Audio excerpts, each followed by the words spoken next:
I'm the man now. Nobody ever gave a handout. For the stretch, talking grams loud. Cut them off, get a handout. Bro talk, what's that about? Playoffs? Don't talk about playoffs. You kidding me? Playoffs? I just hope we can win a game. What's going on, everybody? You know who it is. It's Tay Wiz coming live and direct from the man cave as usual. For those subscribers out there that is not subscribed to the YouTube channel or the Twitter page, please feel free to hit that bird and that bell at TAE_WIGGS. And of course, the website is below. Today is playoff Saturday. I got the towel waving. Everybody, there only can be one true NBA champion at the end of these playoffs. You got the horror right here. Some players will be going home wearing one of these at the end of the season, but there could be one NBA champion. First and foremost, we got 4 games that's on tonight. The first game at 3 p.m. The San Antonio Spurs going up against the defending champions, the Golden State Warriors, who stumbled into the playoffs on a 7-10 record down the stretch. Right now, the Warriors lead this series 3-1. And the Spurs in this series is averaging 98.2 points per game in this series, while the Golden State Warriors are hot, 104.7 points per game. X factors for both teams. Some media outlets pick one. I'm picking 2. My 2 X factors going to be from the Spurs. One's going to be Deontay Murray, since he got a taste of the playoffs last year. Can he keep that little hot streak going? Can he reminisce on what he did last year? Because I think his sky's the limit for him.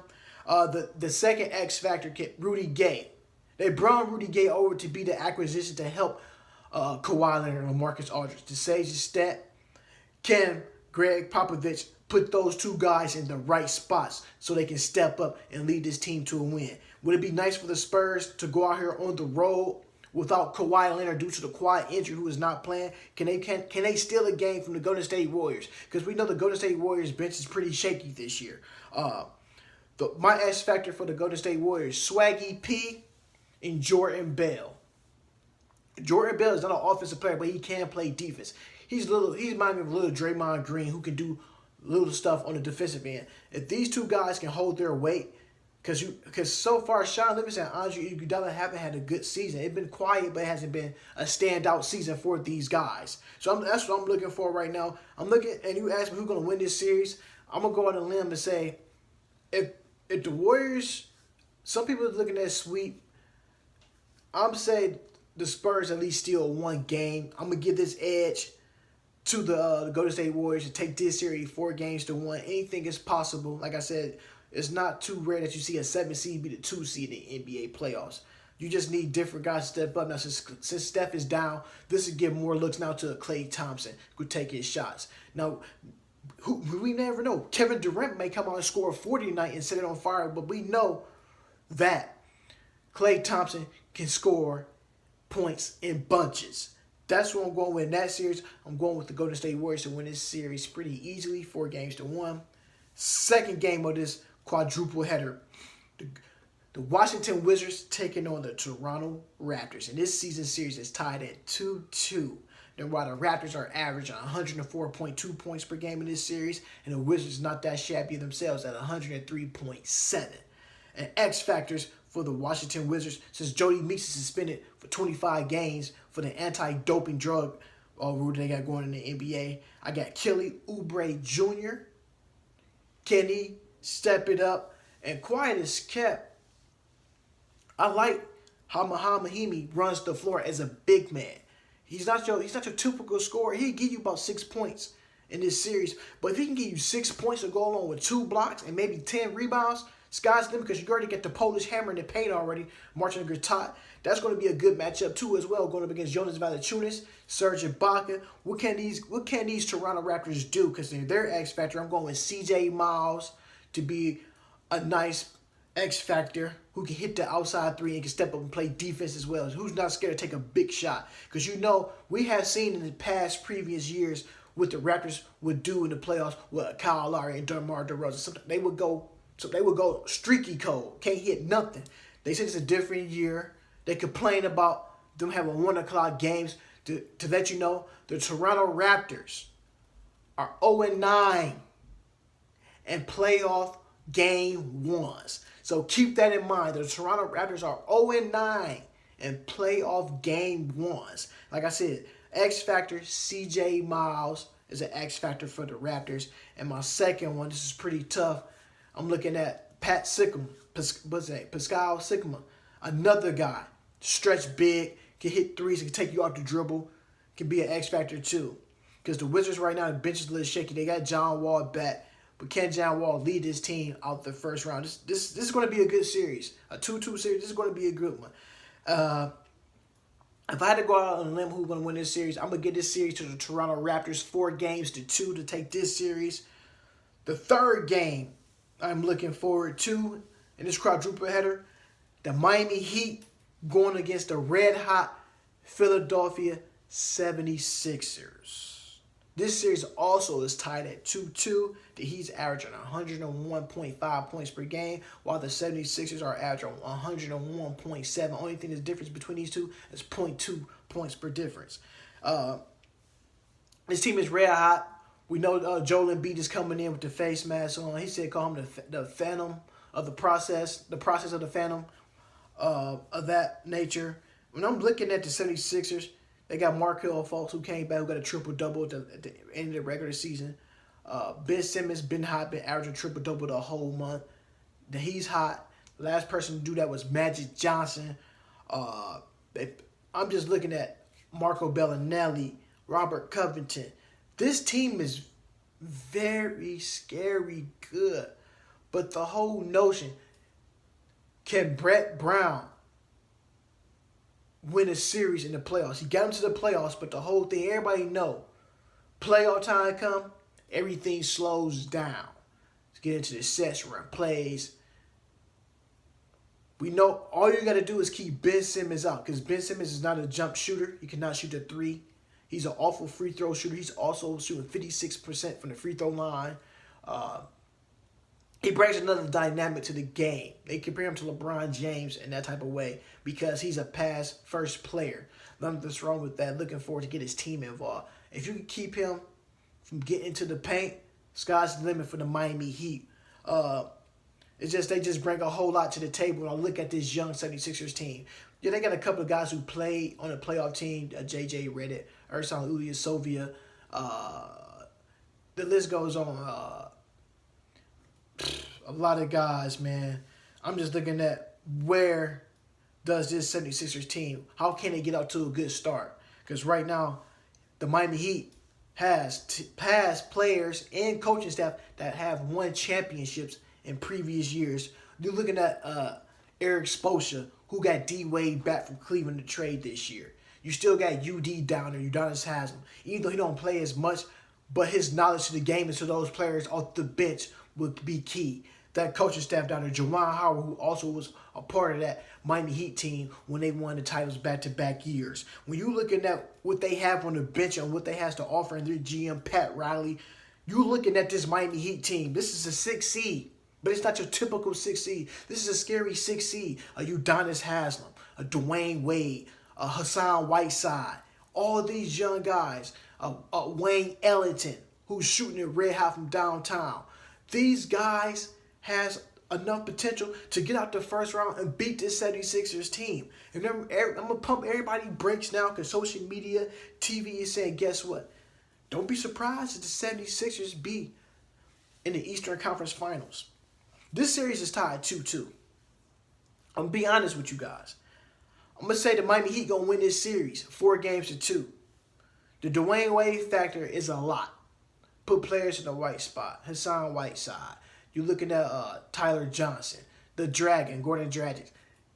All these guys, remember, they missing the player too who was out for the season, Dion Waiters. So just imagine what this team could have been if everybody was healthy at the same time. We know Hassan Whiteside's been going up and down through the injuries this year, probably by far one of the worst seasons that he probably had as a pro as he got to the Miami Heat. This team right here is scary good. Like I'm saying, this is a 6 seed and a 3 seed. The 76ers got home court advantage. Don't be surprised that Miami Heat come out today and take a game 1 from them because it's possible. Just trust it. You said trust the process. Heat Nation, they going to do it for the culture. I'm looking at this Miami Heat team. Like I said, the X Factors. I'm going with the Miami Heat. Kelly Olynyk and definitely Wayne Ellington. If these two guys get it going in this game one, the 76ers are in trouble. But their X Factors, on the other hand, for the 76ers would be Ersan Ilyasova. The reason I like him as well, he's a stretch big. He can guard some of your twos and some of your threes and some of your fours possible. And he can step out and hit the mid-range, and he's a good free throw tosser and a great passer as well, who understands he's been in the playoffs before. And the second guy I want to go with the 76ers. Can you find some way to keep Robert Covington hot? If you can keep this guy hot, who is also shooting very well, shooting a career best from the three-point line as well this year, almost 39%. As for the Heat, for the 76ers, is there a way that this team can stay hot? If those two guys get it going, it can be a problem for the Miami Heat. If the Miami Heat can get Kelly Olynyk and those guys going over there with their X Factors, this is going to be a long series. Like I said, I'm going with the Miami Heat to win this series and 4-2. I got the Heat in 6. Last game, I'm looking forward to watching. Also, this is another series that's tied 2-2 as well. The New Orleans Pelicans and the Portland Trail Blazers. People was writing the Pelicans off because DMC went down, a.k.a. Boogie Cousins, DeMarcus Cousins went down. But since Rajon Rondo been playing fabulous basketball down the stretch at the point guard position, you cannot knock what he doing. And also, man, you got to give a coach some praises, man. Robert Gentry, man, as well, man. Coming from the Golden State Warriors winning their championship last year to bring that same championship mentality to the New Orleans Pelicans. In this series, like I said, it was tied 2-2. The Pelicans in this series are averaging 109.5 points per game. And why? Also, the Portland Trail Blazers are averaging 109.7. Just a 0.2 difference. And the X Factors in this series, I'm going with the Pelicans. Solomon Hill and Marko Materovic. Can these guys step it up? You're talking about two guys who can shoot threes, who can defend, who's not scared. If these two guys can step up for the Pelicans, guys, you know what Anthony Davis can do because he's an MVP candidate. But you just need other players around Anthony Davis, the unibrow, to stay hot with him. Rajon Rondo got to keep playing at that level. We can't have Rondo playing down here to make. We need to make this series very, very interesting. This is what I'm looking. This is another 6 seed playing a 3 seed. This team is red hot as well. If they had DeMarcus Cousins, I'd be like, yo, this team. If DeMarcus Cousins was helped, this team could be easy a number 3 seed easily in the West, easily.